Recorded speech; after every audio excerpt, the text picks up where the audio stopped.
আজকে আমরা দেখছি এই অন্তর্বর্তীকালীন সরকারের সময়ও সার্কুলার আসছে, গানের শিক্ষক 65,000 প্রাইমারি স্কুলে নিয়োগ দেওয়া হবে, অথচ ধর্মীয় শিক্ষক নিয়োগ দেওয়ার কোনো আলোচনা নাই, কোনো চিন্তা ফিকির নাই।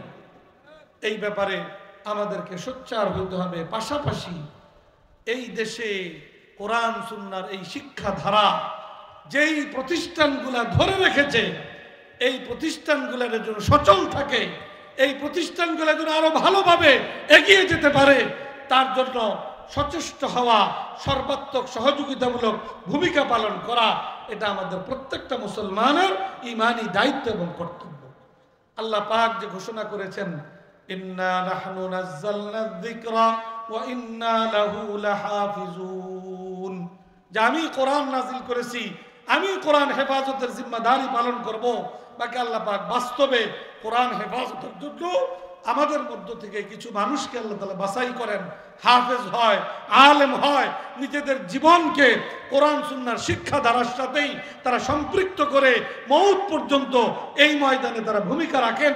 আমরা বিশ্বাস করি, আমরা স্পষ্টভাবে বলতে পারি, কোরআন হেফাজতকারী জামাতের মূল অংশ তারাই, সাথে সাথে যারা এই কোরআনী শিক্ষা ব্যবস্থা টিকিয়ে রাখার জন্য, এটাকে এগিয়ে নেওয়ার জন্য যে কোনোভাবে সহযোগিতা করবে, তারাও কোরআন হেফাজতকারী জামাতের অন্তর্ভুক্ত হওয়ার আশা করা যায় ইনশাআল্লাহ।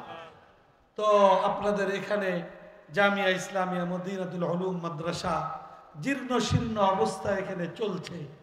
এই এলাকার মুসলমানদের ঘর দুয়ার তো এত জীর্ণ শীর্ণ না, আল্লাহর কালামের শিক্ষা প্রতিষ্ঠান সেটা কেন এত জীর্ণ শীর্ণ থাকবে?